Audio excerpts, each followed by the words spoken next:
అడుగడుగున చర్చిలు కట్టాలని, వాళ్ళ దేవుడి యొక్క మత ప్రచారణ జరగాలి అని చెప్పేసి ఆ 10% అనేది ఇప్పటి నుంచి కాదు, బైబిల్ పుట్టినప్పటి నుంచి ఉంది. ఇప్పుడు నేను కూడా సమాధానం చెప్పక్కర్లేదు దీనికి.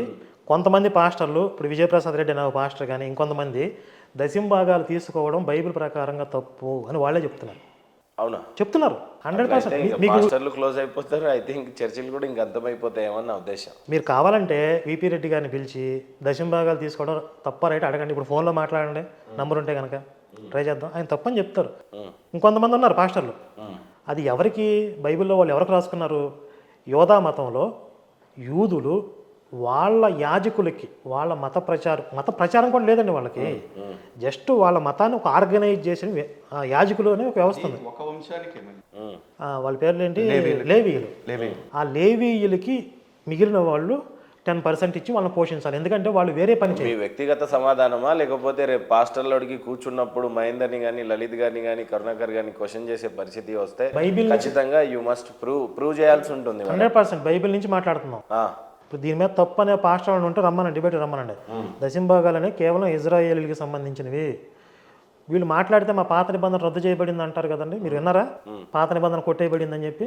పాత నిబంధన అయితే కొట్టివేయబడింది అంటారు, ఇంకొంతమంది ఏమో అది ఇజ్రాయెల్ సంబంధించింది అంటారు. మరి వాళ్ళ సంబంధించిన 10 కమాండ్మెంట్స్లో ఉన్నటువంటి, లేకపోతే వాళ్ళకి సంబంధించిన ఆజ్ఞల్ని పట్టుకొచ్చి ఆ దశంభాగాల ఆజ్ఞను వీళ్ళకి అప్లై చేసి విశ్వాసాన్ని ఎందుకు బ్లాక్మెయిల్ చేస్తున్నారు? మీకు ఇక్కడ డబుల్ స్టాండర్డ్స్ అర్థమవుతున్నాయా? ఇప్పుడు మీ పాత నిబంధనలో మీ దేవుడు ఎంత దుర్మార్గంగా ఉన్నాడేంటి, అసలు దేవుడు అనడానికి ఆస్కారం కనపడట్లేదు కదా అని అడుగుతుంటే అది అట్లా అంటే పాత నిబంధనలు అట్లా ఉన్నాడు, ఇప్పుడు మారిపోయాడు అంటారు. అసలు ఆ పాత నిబంధన మాకు కాదంటారు, రకరకాలు చెప్తారు. దాంట్లో ఉన్నటువంటి 10% సిస్టమ్ తీసుకొచ్చి ఈ రోజు చర్చలు నడుపుతున్నారు. లలిత్ గారు, చాలా ప్రధానంగా చాలా ముఖ్యమైన ప్రశ్న ఏంటంటే, హిందూ సోదరులంతా కూడా ప్రధానంగా మత మార్పిడికి గురవుతా ఉన్నారు. మీ చింతన కూడా అదే, ఈవెన్ మాలాంటి వాళ్ళ చింతన కూడా ఇదే.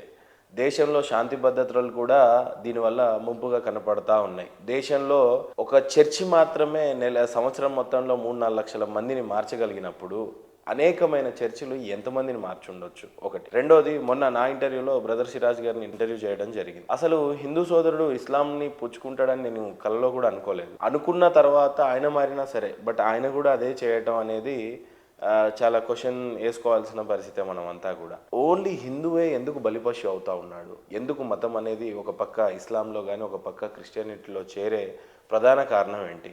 అసలు మనం మత పెద్దలలో ఏమైనా తప్పులు ఉన్నాయా? అసలు మన మతంలో అంత చాలా లూప్ హోల్స్ ఉన్నాయా? నిజానికి మతం అంత ఈజీగా మారిపోవడానికి గల కారణాలు ఏంటంటే ఏం చెప్తారు? ఎలా ఏం చేస్తే దీన్ని ఆపొచ్చు అని అంటే ఏం చెప్తారు మీరు? స్ట్రైట్ అవే ఒక 2 స్టేట్మెంట్స్ ఇక్కడ డెలివర్ చేస్తున్నానండి. ఒకటి, అసలు ఏ లోపము లేనిది సనాతన ధర్మం, స్ట్రైట్ పాయింట్, నా పర్సనల్ ఒపీనియన్. రెండోది, ప్రపంచంలో హిందూ గ్రంథాల్లో లేని మంచి ఇంకా ఏ మత గ్రంథాల్లోనూ లేదు. ఈ 2 రాసి పెట్టేసుకోవచ్చు. మరి ఎందుకు అంత ఈజీగా మతాలు మారిపోతున్నా ఉన్నారు హిందూ సోదరులను? ఎందుకు మారిపోతున్నారు అంటే, హిందువులు ఎవరికి కూడా మొదటి నుంచి ఉన్మాదం నేర్పల.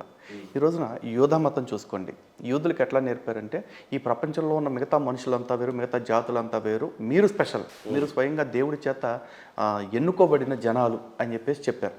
కాబట్టి మీరు ఎవరితో కలవద్దు, ఎవరిని మీలో కలుపుకోవద్దు. మీరు మీ దేవుని తప్ప వేరే వాడిని పూజ చేయడానికి ఎవరన్నా నిన్ను ప్రేరేపిస్తే ఆయన ఫస్ట్ చంపే. వాడు నీ తల్లి అయినా తండ్రి అయినా సరే, తండ్రి అయినా కూతురైనా సరే, నీ కడుపును నీ చెల్లెళ్ళైనా ఎవరైనా సరే, చంపేటప్పుడు మొదటి కత్తివేటు నీదే కావాలని చెప్పేసి బైబిల్లో చెప్తారు.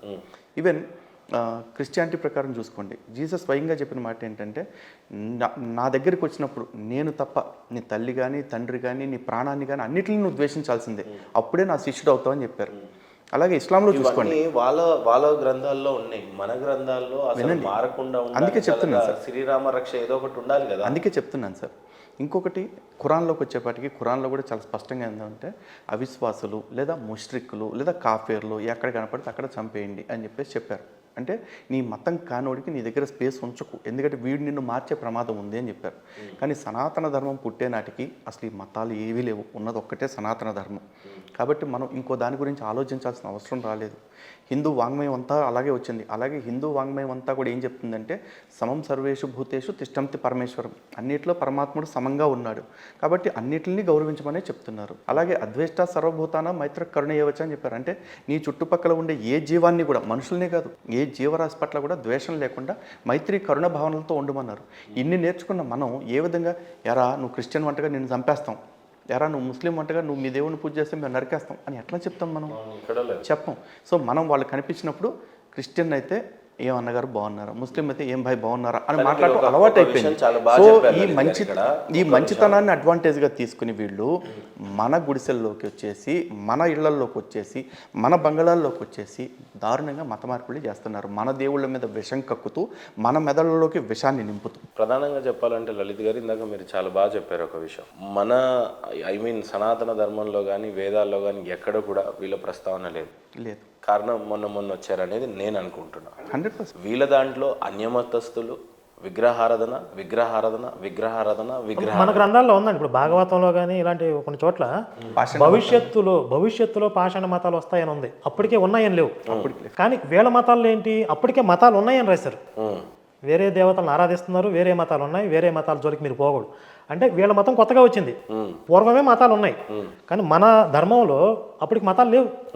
భవిష్యత్తులో పాషాణ మతాలు వస్తాయి, వాళ్ళ లక్షణాలు ఇవి అంటే వాళ్ళ జ్ఞానం ఇంత పరిమితిలో ఉంటుంది, లోక వినాశనం జరుగుతుందని చెప్పారు. అదే జరుగుతుంది. బట్ రెండిట్లో ఆధారంగా చూసుకుంటా ఉంటే ఎక్కువగా దేవుడు రాకడ సంభవిస్తూ ఉంది అని ఖురాన్ చెప్తుంది, బైబిల్ చెప్తా ఉంది. దీని గురించి ఏం చెప్తారు మీరు? వాళ్ళ భ్రమది, వాళ్ళ నమ్మకం, వాళ్ళ విశ్వాసం, అది సత్యం కాదు కదండి. నేను వచ్చి ఒక 20-30 సంవత్సరాల్లో నిజమైన దేవుడు రాబోతున్నాడు, నేను ప్రవక్తనని చెప్పుకున్నాను. మీరు నమ్మితే అది మీ బలహీనత, మీ భ్రమ. అలా బలహీనతలో ఉన్నవాళ్ళు భ్రమలో ఉన్న వాళ్ళు నమ్ముతున్నారు.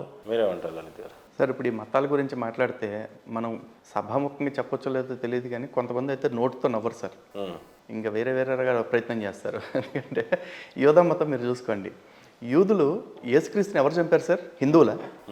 ఎవరు చంపారు? వాళ్ళే యూదులే చంపారు కదా. అలాగే క్రైస్తవులు యూదులందరినీ ఎన్ని దేశాల్లో ఓచకోత కోసారండి? ప్రపంచం మొత్తం వలసపోయిన యూదులందరినీ ఓచకోత కోసి చంపేశారు. ఇప్పటికీ ఏడుస్తూ ఉంటారు కదా. అలాగే ఖురాన్లో తీసుకోండి, అల్మాయిదాలో క్రైస్తవులు యూదులు ఎక్కడ కనపడితే అక్కడ చంపేమని ఉంది కదా.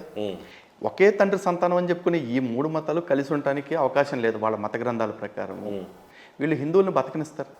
అసలు వేరే మతాల మధ్య యుద్ధాలు కాదు, మీకు క్రైస్తవుల్లోనే ప్రొటెస్టెంట్లు క్యాథలిక్లు చేసుకున్న యుద్ధాల్లో లక్షల మంది చచ్చిపోయారు.